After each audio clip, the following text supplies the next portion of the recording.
সুপ্রিয় দর্শক, আসসালামু আলাইকুম।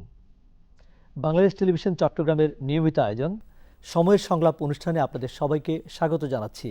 আমি গোলাম মাওলা বুরাদ। সমসাময়িক নানান প্রসঙ্গ নিয়ে আমরা এই অনুষ্ঠানে আলোচনা করে থাকি। দর্শক, দরজায় কড়া নাড়ছে এসএসসি পরীক্ষা 2026। 21শে এপ্রিল থেকে শুরু হতে যাচ্ছে এই পরীক্ষা। শিক্ষা জীবনের অত্যন্ত গুরুত্বপূর্ণ এই পরীক্ষার বিভিন্ন বিষয় নিয়ে আমরা আজকে কথা বলবো। এটা শুধু একটি পরীক্ষা নয় অথবা একটা ফলাফলই নয়, এটা ছাত্র ছাত্রীদের শিক্ষা জীবনের দিক নির্দেশনা খুলে দেয় এই পরীক্ষা। তাই আজকে আমাদের সাথে স্টুডিওতে কথা বলবার জন্য উপস্থিত রয়েছেন চট্টগ্রাম শিক্ষা বোর্ডের সম্মানিত চেয়ারম্যান প্রফেসর আব্দুল্লাহ আল মামুন চৌধুরী।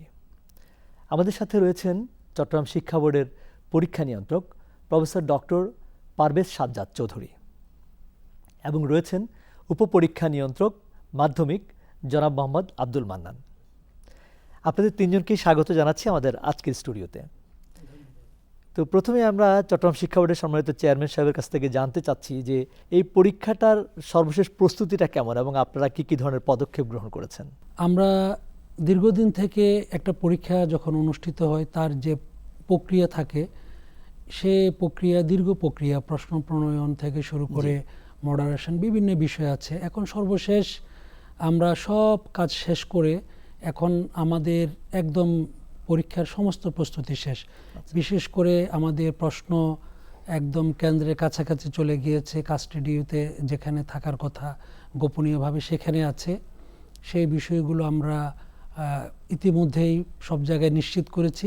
কেন্দ্র সচিবরা নিশ্চিত করেছেন, ওনারা প্রশ্ন যেখানে থাকার কথা, যত সংখ্যক থাকার কথা সেগুলো ওনারা সঠিকভাবে পেয়েছেন। জাস্ট 21 তারিখ আমাদের পরীক্ষাটা শুরু হবে। প্রক্রিয়া যত আছে, বিশেষ করে আমরা আমাদের কেন্দ্র সচিবদের সাথে আমরা মত বিনিময় করেছি। আমাদের মন্ত্রী মহোদয় উপস্থিত ছিলেন, তিনি নির্দেশনা দিয়েছেন। এর আগে আমরা মন্ত্রণালয়ে আমাদের মিটিং হয়েছে, আমাদের আন্তঃশিক্ষা বোর্ডের একটা কমিটি আছে সব বোর্ডের চেয়ারম্যানদের নিয়ে, সেখানে আমাদের অনেকগুলো সিদ্ধান্ত এসছে। অর্থাৎ একটি সুন্দর পরিবেশে আমাদের শিক্ষার্থীরা আনন্দঘন পরিবেশে যাতে পরীক্ষা দিতে পারে সেই লক্ষ্যে আমাদের মন্ত্রণালয়, আমরা বোর্ডগুলো আমরা সবাই কাজ করেছি। এবং মন্ত্রণালয়ের নির্দেশনা, আমাদের বোর্ডের নির্দেশনা আমরা কেন্দ্র সচিবদের কাছে, পরীক্ষার সংশ্লিষ্ট যারা আছে তাদের কাছে আমরা পৌঁছেছি। আমরা প্রত্যাশা করি 21 তারিখে একটি সুন্দর পরিবেশে আমাদের এসএসসি পরীক্ষা শুরু করতে পারবো। ধন্যবাদ আপনাকে। একটু পরীক্ষা নিয়ন্ত্রক সাহেবের কাছে একটু জানতে চাচ্ছি যে এই পরীক্ষায় নতুন কোনো ভিন্নতা এসছে কিনা পরীক্ষা পদ্ধতি কিংবা পরীক্ষার ক্ষেত্রে, আর হচ্ছে যে আপনারা যে প্রশ্নপত্র প্রণয়ন বা মডারেশন যেটা করেন আর কি, সেটার ক্ষেত্রে কোনো ভিন্নতা আছে কিনা বা কি ধরনের পদক্ষেপ নেন আর কি? এই বছর পরীক্ষা পরিচালনার ক্ষেত্রে কোনো ভিন্নতা আসেনি।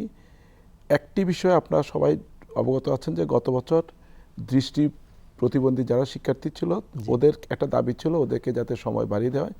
এবছর সরকার দৃষ্টি প্রতিবন্ধী শিক্ষার্থী গত বছর 30 মিনিট সময় অতিরিক্ত ছিল, কিন্তু এবছর দৃষ্টি প্রতিবন্ধী এর সাথে বিশেষ চাহিদা সম্পন্ন শিক্ষার্থীরা 30 মিনিটের জায়গায় 35 মিনিট সময় অতিরিক্ত পাবেন। আর একটি বিষয়, গত বছর পর্যন্ত যেই পরীক্ষার প্রশ্নপত্র যে ধরন ছিল, ধরনের ভিতর কিছুটা ভিন্ন এসছে। ভিন্নতা হচ্ছে এই বছর কিছু শর্ট কোয়েশ্চন বা সংক্ষিপ্ত প্রশ্ন উত্তর একটা নতুন যোগ করা হয়েছে। এটি একটি আর সামগ্রিক পরিচালনার পদ্ধতি আগের মতোই আছে, একই আছে। প্রশ্নপত্র প্রণয়ন এবং এই ক্ষেত্রে স্বচ্ছতার জন্য আমাদের একটা নির্দেশনা আছে যে পরীক্ষা পদ্ধতিটার নাম হচ্ছে সৃজনশীল পরীক্ষা পদ্ধতি। তো সৃজনশীল যারা ট্রেনিং পেয়েছে, আমাদের নির্দেশনা ছিল কেবলমাত্র তারাই প্রশ্নপত্র প্রণয়ন এবং মডারেশনের সাথে যুক্ত হবে। তো ওই ট্রেনিংটা 12 সাল থেকে 14 সাল পর্যন্ত ট্রেনিংটা হয়েছিল। ওই সময় যারা প্রশিক্ষণপ্রাপ্ত ছিলেন তার ভিতর অনেকেই রিটায়ারমেন্টে চলে গেছেন বা অনেকেই অলরেডি অন্য বোর্ডে বদলি হয়ে চলে গেছেন। এই জন্য আমাদের প্রশ্ন প্রণেতার গণের ভিতর কিছুটা সংকট দেখা দিয়েছিল। এই জন্য এইবার সবগুলো বোর্ড মিলে আন্তঃবোর্ডের সমন্বয়ে আমরা একটা ফান্ড ক্রিয়েট করি, কিছু সংখ্যক শিক্ষককে আমরা প্রশিক্ষণ দিয়েছি। ওই প্রশিক্ষণপ্রাপ্ত শিক্ষকরা প্লাস আগে যারা প্রশিক্ষণপ্রাপ্ত ছিলেন, ওনাদের মধ্য থেকে প্রশ্ন প্রণেতা এবং মডারেশন শিক্ষক নিয়োগ দিয়ে আমরা প্রশ্ন প্রণয়ন এবং মডারেশন কার্যক্রম করেছি। আব্দুল মান্নান সাহেবের কাছে একটু জানতে চাই যে এই যে কেন্দ্রগুলোতে পরীক্ষা সুষ্ঠু পরিবেশটা নিশ্চিত করার ক্ষেত্রে আপনারা মাঠ পর্যায়ে কি কি ধরনের পদক্ষেপ নিয়েছেন? আমাদের চট্টগ্রাম শিক্ষা বোর্ডে 218টি কেন্দ্র আছে। আমরা ইতিমধ্যে কেন্দ্রগুলোতে মন্ত্রণালয়ের নির্দেশনা মোতাবেক আমরা সিসিটিভি স্থাপন করেছি। এরপরে আমরা চট্টগ্রাম শিক্ষা বোর্ড 10টি স্পেশাল বিজনেস টিম আমরা গঠন করেছি, আর 66টি সাধারণ বিজনেস টিম আমরা গঠন করেছি। আর আমরা বিদ্যুৎ বিভাগকে আমরা চিঠি দিয়েছি যাতে বিদ্যুৎ বিভ্রাট নিরবচ্ছিন্ন বিদ্যুৎ যেন থাকে। আর আমরা আইনশৃঙ্খলা বাহিনীকে আমরা এখানে সম্পৃক্ত করেছি। আচ্ছা। আর উপজেলা পর্যায়ে যিনি আছেন তিনি হলেন কেন্দ্রের প্রধান। তিনি কেন্দ্র সচিবদের নিয়ে ইতিমধ্যে মিটিং সম্পন্ন করেছেন, আমাদের নির্দেশনাগুলো ওনাদের অবহিত করেছেন। চেয়ারম্যান স্যারের কাছে আর একটু জানতে চাই যে আমাদের যে পরীক্ষা কাঠামো রয়েছে আর কি এসএসসি পরীক্ষার সিলেবাসের আলোকে, সেই কাঠামোতে কি কোনো এবার পরিবর্তন এসছে নাকি আগের মতোই আছে বা কিভাবে হচ্ছে? আমাদের সরকার শিক্ষাকে খুব প্রায়োরিটি দিচ্ছে এবং শিক্ষা মন্ত্রণালয় এই আমাদের শিক্ষা ব্যবস্থাকে যোগ উপযোগী করার জন্য একটি সমন্বিত শিক্ষা ব্যবস্থার দিকে যাওয়ার চিন্তা করছে। বিশেষ করে আমাদের যেটা শুনেছি যে এই সরকার শিক্ষাকে সর্বাধিক গুরুত্ব দিচ্ছে এবং এই আমাদের সরকার কিন্তু আমাদের স্টুডেন্টদের বিশেষ করে এই মুহূর্তে আমাদের মাননীয় মন্ত্রী মহোদয় একটা বিষয় নিয়ে খুব বেশি কাজ করছেন, চিন্তা করছেন, স্টেক হোল্ডারদের সাথে কথা বলছেন। সেটা হচ্ছে আমাদের যে এসএসসি পরীক্ষা হয় এরপরে 3 মাস সময় রেজাল্ট বিভিন্ন প্রক্রিয়ায় বসে থাকে, এরপরে আবার এসএসসি পরীক্ষা হয় 3-4 মাস সময় বসে থাকে। তো তিনি আমাদেরকে বললেন এই যে এতগুলো সময় এতগুলো স্টুডেন্টের জীবন থেকে চলে যাচ্ছে, এইটা কিভাবে টাইম ম্যানেজমেন্টটা কিভাবে কমিয়ে আনা যায় এবং পরীক্ষাটা কিভাবে দ্রুত শেষ করা যায়, কিভাবে রেজাল্ট দেওয়া যায়, তারা স্কুলে পাশ করে কলেজে যেতে পারে খুব অল্প সময়ের মধ্যে। আমাদের যাতে আমাদের শিক্ষার্থীদের জীবন থেকে একটি দিনও সময়টা যেন অপচয় না হয় সেদিকে আমাদের মন্ত্রণালয় খুব তৎপর।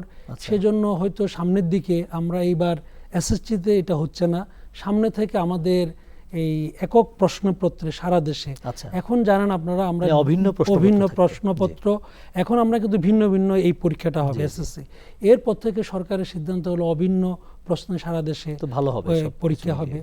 আমরা যদি বিশ্বায়নের চ্যালেঞ্জ মোকাবেলা করতে হয়, আমাদের সন্তানদেরকে আমাদের শিক্ষার্থীদেরকে বিশ্বমানের শিক্ষার্থী হিসেবে গড়ে তুলতে না পারি তাহলে তারা বিশ্বায়নের চ্যালেঞ্জ মোকাবেলা অর্থাৎ কোয়ালিটি এডুকেশনের দিকেই সরকার বেশি নজর দিচ্ছে। এখন কোয়ালিটি এডুকেশন আমাদের নিশ্চিত করতে হবে, সেজন্য পরীক্ষা পদ্ধতি, আমাদের সিলেবাস, কো-কারিকুলাম সবকিছুর মধ্যে একটা আস্তে আস্তে পরিবর্তন আসবে। আচ্ছা, প্রশ্নপত্র ফাঁসের কথা বিভিন্ন সময় শোনা যায়।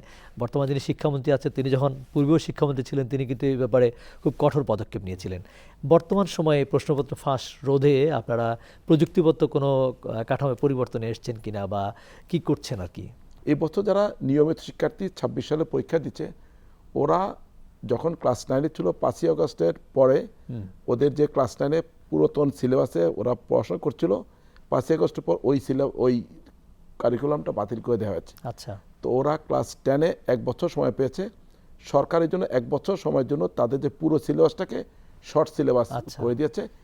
26 সালের নিয়মিত শিক্ষার্থীরা শর্ট সিলেবাসে পরীক্ষা দিবে, কিন্তু 25 সালের বা তার আগের যারা পরীক্ষার্থী আছে যারা 1 বিষয় 2 বিষয় ফেল করেছে তারা অনিয়মিত পরীক্ষার্থী, তারা ফুল সিলেবাসেই পরীক্ষা দিবে। আচ্ছা, যারা আগে ছিলেন এই জন্য 2 ধরনের প্রশ্ন আছে, পুরাতন সিলেবাসের প্রশ্ন, পুরাতনদের জন্য ভিন্ন প্রশ্ন আর নতুনদের জন্য, এবং দুটোই সম্পূর্ণ আলাদা আলাদা প্যাকেট করে ট্রেজারিতে রাখা থাকবে। প্রশ্ন তো ফাঁসের কোনো সুযোগ দেখছি না। আরেকটা জিনিস আসলে আমরা প্রায় সময় শুনে থাকি যে পরীক্ষার মধ্যে নকল যে প্রবণতাটা দেখা যায় আর কি।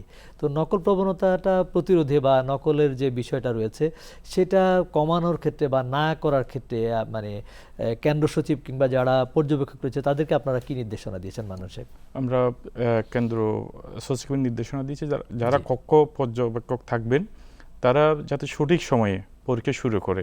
এখানে এই পরীক্ষাটা 2 ভাগে বিভক্ত, একটা সিকিউ আর একটা হলো এমসিকিউ। তারা যদি সঠিক সময়ে হলের মধ্যে যায় এবং তারা যদি পরীক্ষা চলাকালীন সময়ে মুভমেন্টের মধ্যে থাকে তাহলে একটা ছাত্র কখনো নকল বের করার সুযোগ পাবে না বা সাহস করবে না। এই জন্য আমরা তাদেরকে বলছি মুভমেন্টে থাকার জন্য। আর পরীক্ষা যখন পরীক্ষা শুরু হবে এর আগে পূর্ব মুহূর্তে যারা হলে ঢোকার সময় কক্ষ পর্যবেক্ষক যারা থাকবেন তারা যাতে তাদের একটু বডি চেক আপ করে যাতে হলে প্রবেশ করতে দেয়। আচ্ছা। আর আমরা ডিজিটাল ঘড়ি, বিভিন্ন রকমের ইলেকট্রনিক ডিভাইসের উপর আমরা একটা নির্দেশনা দিয়েছি শিক্ষা বোর্ড থেকে। আরেকটা হলো যখন পরীক্ষা শুরু হবে যাতে কোনো টয়লেটে কোনো বইপত্র যাতে না থাকে, আর আমরা এটা কেন্দ্র সবচেয়ে বলে এটা দিয়েছি যাতে নিশ্চিত করেছেন নিশ্চিত আপনারা। করে যাতে এরকম কিছু পাওয়া না যায়। এইভাবে যদি মুভমেন্টের মধ্যে থাকে একজন পক্ষপাত, তাহলে নকল হওয়ার কোনো সুযোগ নেই, এটা আমরা বিশ্বাস করি। আচ্ছা, মানে পরীক্ষার সময় আমরা যে জিনিসটা দেখি আর কি, বিশেষ করে এই নকলের ক্ষেত্রে যেটা সব সময় সবাই বলে থাকেন যে এটা এই প্রবণতাটা কমানোর জন্য আসলে শিক্ষার্থীদেরকে উদ্বুদ্ধ করা উচিত। সেটার কি কোনো পদক্ষেপ কি শিক্ষা বোর্ড থেকে নেওয়া হয়, অথবা শিক্ষার্থীদের পরীক্ষার আগে যে মানসিক যে চাপটা থাকে আর কি, সেটা কমানোর ক্ষেত্রে বোর্ডের কি কোনো ভূমিকা আছে কি? যদি আমাদের হল রুমের এনভায়রনমেন্ট যদি নকলের পক্ষে থাকে, Right. তাহলে সেখানে নকল বন্ধ করা সম্ভব না। সম্ভব না। সেজন্য আমরা এবার নকল তো আসলে অনেক ধরনের হয়। জি। আবার আমরা এই ধরনের কমপ্লেন শুনি, যেটা এখন সবাই বলছে যে আমরা প্রতিটা কক্ষে কেন্দ্রের সিসি ক্যামেরা স্থাপনের কথা বলেছি। সেটা আসলে আমাদের কাছে অনেক শিক্ষার্থী অভিযোগ করে যে আমার পাশে যে বসেছে সে আমাকে ডিস্টার্ব করছে, আমি ভালোভাবে পরীক্ষা দিতে পারছি মানে নিজের না। স্বাভাবিক লেখাটা লিখতে পারছে না। আবার অনেক সময় এইও কমপ্লেন আমাদের কাছে আসে যে ওই স্কুলের স্যার আমাকে বলেছে ওই আমার স্কুলের শিক্ষার্থী তাকে একটু দেখাবা। এই ধরনের কমপ্লেন, ছোট ছোট কমপ্লেন কিন্তু এটা খুব গুরুত্বপূর্ণ শিক্ষার্থীদের জন্য। একজন মেধাবী ছাত্র তার কিন্তু 5-10 মিনিট সময় লেট হওয়া মানে তার পরীক্ষাটা খারাপ জীবন হয়ে থেকে যাচ্ছে। অনেক গুরুত্বপূর্ণ সময় চলে যাওয়া। সেজন্য সরকার এবার পরীক্ষার হলের ভিতরে যাতে আমাদের শিক্ষার্থীরা কোনো ধরনের টেনশন ফিল না করে, আচ্ছা। কোনো ধরনের হ্যাসেল ফিল না করে, অনাকাঙ্ক্ষিত কোনো ঘটনা না ঘটে, সেখান থেকে তারা যাতে মুক্ত হয়ে তারা কনফিডেন্সের সাথে পরীক্ষা হলে বসতে পারে, পরীক্ষা দিতে পারে। আচ্ছা। আমরা এই ব্যাপারে এই সরকার প্রথম থেকে আমরা আমাদের শিক্ষকদেরকে, বিভিন্ন স্কুলের শিক্ষকদেরকে আমরা নির্দেশনা দিচ্ছি, স্টুডেন্টদের সাথে আমরা মিটিং করেছি। পরীক্ষা তো দিল, পরীক্ষার পরে যে ফলাফল প্রদান বা সেটা নিরপেক্ষভাবে মান নিয়ন্ত্রণ এবং নিরপেক্ষভাবে করার ক্ষেত্রে আপনারা কি পদক্ষেপ নিয়েছেন? এটা আমি বলি, আমরা পরীক্ষার উত্তরপত্রের দুটো অংশ থাকে। আমাদের পরীক্ষার উত্তরপত্র খাতা পরীক্ষা দেওয়ার পরে কেন্দ্র থেকে উপরে একটা অংশ, যেটা আমরা ই টাইপ বলি, এটা আলাদা করে আমাদের কাছে পাঠিয়ে দেওয়া হয়। আচ্ছা। আর মাঝখানে একটা অংশ থাকে, সেটার নাম এইচ টাইপ। এইচ টাইপ সহ পুরো উত্তরপত্রটা আমাদের বোর্ডে আলাদাভাবে আসা হয়। আমরা ই টাইপটা প্রথমে আমাদের কিছু স্ক্যানিং মেশিন আছে, স্ক্যানিং মেশিনে স্ক্যান করে এই তথ্যগুলো আমরা আমাদের মেশিনে রেখে দিই। আর ই টাইপগুলো আলাদা একটা জায়গায় রেখে দিই। উত্তরপত্রগুলো আমরা প্রধান পরীক্ষক এবং পরীক্ষক নিয়োগ করে উনাদেরকে আমরা দিয়ে দেই, বোর্ডে ডেকে এনে উনাদেরকে পুরোপুরি নির্দেশনা দিই কীভাবে উত্তরপত্র মূল্যায়ন করতে হবে, পুরোপুরি আমরা নির্দেশনা দিয়ে দিই। এখানে একটি বিষয় বলে রাখা ভালো যে উত্তরপত্র মূল্যায়নের জন্য যে মূল্যায়নের যে নীতিমালায় একটা রুব্রিক সিস্টেম, অর্থাৎ কতটুকু লিখলে কত নাম্বার পাবে, নাম্বারের বিভাজনটা একদম সৃজনশীল পদ্ধতিতে স্পষ্ট উল্লেখ করা আছে। আচ্ছা। আমরা প্রত্যেকটা পেপারের প্রশ্নগুলো নিয়ে একটা নমুনা মডেল আনসার আমরা তৈরি করি। সেই মডেল আনসারটা দিয়েই আমরা যারা পরীক্ষক আছে ওনাদেরকে মূল্যায়ন করার জন্য নির্দেশনা দিই। ওনারা মডেল আনসারটাকে ফলো করে উত্তরপত্র মূল্যায়ন করে আমাদের কাছে পাঠিয়ে দেন। পাঠিয়ে দিলে ওই যে এইচ টাইপে কিন্তু নম্বর, প্রাপ্ত নম্বরটা থাকে, আর এইচ টাইপে পুরো শিক্ষার্থীর তথ্য থাকে, তার roll number, register number, set code সম্ভব। ওই নাম্বারটা আমরা আবার স্ক্যানিং করে রেখে দিই। রেখে দেওয়ার পর এইভাবে সব খাতা আসার পর ই টাইপ যেটা ছিল শিক্ষার্থী তথ্য, আর এইচ টাইপে শিক্ষার্থী তথ্যের সাথে প্রাপ্ত নম্বর আছে, এই দুটোকে আমরা মার্চ করি। মার্চ করলে তখন শিক্ষার্থীদের পরিপূর্ণ ফলাফলটা শিখে। আপনার কাছে একটু যদি জানতে চাই যে এই যে কেন্দ্রের মধ্যে যে পর্যাপ্ত যে তদারকিটা, এটা নিশ্চিত করার ক্ষেত্রে আপনাদের পদক্ষেপটা কি? আপনারা পুরো কেন্দ্রটাকে কিভাবে এর মধ্যে রাখছেন আর কি? আমরা কেন্দ্রগুলোতে আমি আগেই বলেছি আমাদের সিসিটিভি তো আছেই। এরপর আমাদের যে টিম, স্থানীয় পর্যায়ে যে টিমগুলো আমরা করেছি, সরকারি কলেজ, বেসরকারি কলেজ থেকে আমরা যারা লেকচারার, অ্যাসিস্ট্যান্ট প্রফেসর, অ্যাসোসিয়েট, তাদেরকে দিয়ে আমরা টিমগুলো করেছি। তারা আমরা নির্ধারণ করে দিয়েছে কে কোন দিন কোন সেন্টারে যাবেন, তারা এগুলো যাচ্ছেন। আর প্রশাসনের টিম আছে, প্রশাসন থেকে বিভিন্ন পর্যায়ে টিম গঠন করা হয়েছে। আমরা চট্টগ্রাম শিক্ষা বোর্ড থেকে 10টি স্পেশাল টিম আমরা তৈরি করেছি এবং আমরা প্রতিনিয়ত এই টিমগুলো বিভিন্নভাবে আমরা ফরম্যাট করে দিব, ওভাবে তারা প্রতি কেন্দ্রে যাবেন। একজন পরীক্ষার্থীর কী ধরনের সাপোর্ট দেওয়া দরকার সেটা পরিবারের আমার মনে হয় জানা থাকা উচিত। আমরা অনেকের কাছে শুনি যে বিভিন্ন অনুষ্ঠান আদিও পরীক্ষার মধ্যে ওনারা নিয়ে আসে, ফ্যামিলি প্রোগ্রাম নিয়ে আসে। এগুলো অ্যাভয়েড করে আমাদের সন্তানদেরকে মানুষ করাই হচ্ছে আমাদের লক্ষ্য। তো সেই হিসেবে একজন পরীক্ষার্থীকে আমরা সরকার যেভাবে সাপোর্ট দিচ্ছি, বোর্ড যেভাবে সাপোর্ট দিবে, কেন্দ্র Family ও- যেভাবে সাপোর্ট জি, দিবে, জি, জি। সেভাবে আমরা আশা করব আমাদের সম্মানিত অভিভাবকের কাছে, আপনারা পরিবারের কাছে, আপনারা আপনাদের সন্তানদেরকে পরীক্ষার সময়টুকু কোনো মানসিক চাপ আপনারা দিবেন না, জি, জি। তাকে স্বাধীনতা দিবেন, তাকে তার মতো করে চলতে দিবেন। সেটা হচ্ছে অভিভাবকদের প্রতি ধন্যবাদ। আচ্ছা, আমাদের অনুরোধ। অভিভাবকদের পাশাপাশি আমরা যেটা একটু দেখি যে আমাদের সাধারণ শিক্ষার্থীরা তো এক ধরনের প্রিপারেশন নেয়, অভিভাবকরাও তাদেরকে সাপোর্টটা মোটামুটি দিচ্ছে, কিন্তু বিশেষ চাহিদা সম্পন্ন যে শিক্ষার্থীরা যারা পরীক্ষা দিচ্ছে তাদের জন্য কি করা উচিত, আপনার যদি কোনো পরামর্শ থাকে? বিশেষ চাহিদা সম্পন্ন শিক্ষার্থীদের জন্য আমাদের বোর্ডে তারা আবেদন করে, আবেদন করলে তাদেরকে 45 মিনিট অতিরিক্ত সময় বরাদ্দ দেওয়ার জন্য আমরা কেন্দ্র সচিবদের একটা চিঠি দিয়ে থাকি। জি, এর বাইরেও যদি কোনো শিক্ষার্থীর বিশেষ চাহিদা সম্পন্ন শিক্ষার্থী নয় কিন্তু কিছুটা শারীরিক দুর্বলতা থাকে, জি, জি। ওদের জন্য যেই ধরনের লজিস্টিক সাপোর্ট দরকার তারা আমাদের বোর্ডকে বলে, বোর্ড আমরা কেন্দ্র সচিবদেরকে নির্দেশনা দিয়ে থাকি।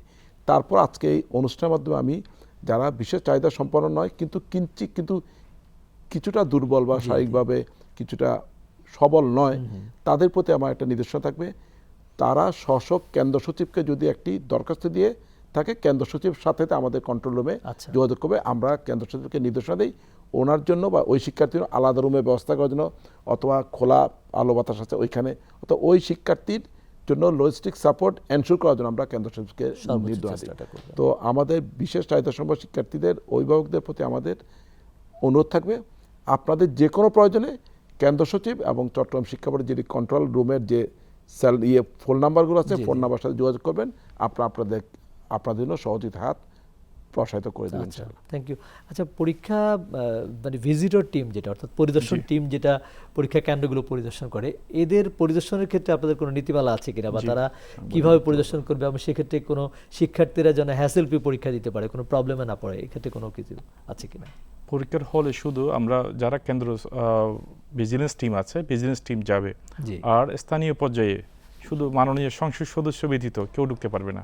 আচ্ছা, ভিতরে কোনো সাংবাদিক ঢুকতে পারবে না এবং অন্য কেউ ঢুকতে পারবে না, শুধু মাননীয় সংসদ সদস্য ঢুকতে পারবেন। পরীক্ষার ফল প্রকাশের ক্ষেত্রে আপনাদের বিভিন্ন সময় আমরা দেখি যে অহেতুক বিলম্ব হয়, সেক্ষেত্রে ফল প্রকাশের ক্ষেত্রে আপনাদের কোনো নতুনত্ব আছে কিনা, বা আপনাদের পদক্ষেপটা কেমন? পরীক্ষা শেষ হওয়ার 2 মাসের মধ্যে আমাদের রেজাল্ট প্রস্তুত করে আচ্ছা। আমাদের রেজাল্ট দিতে হয়।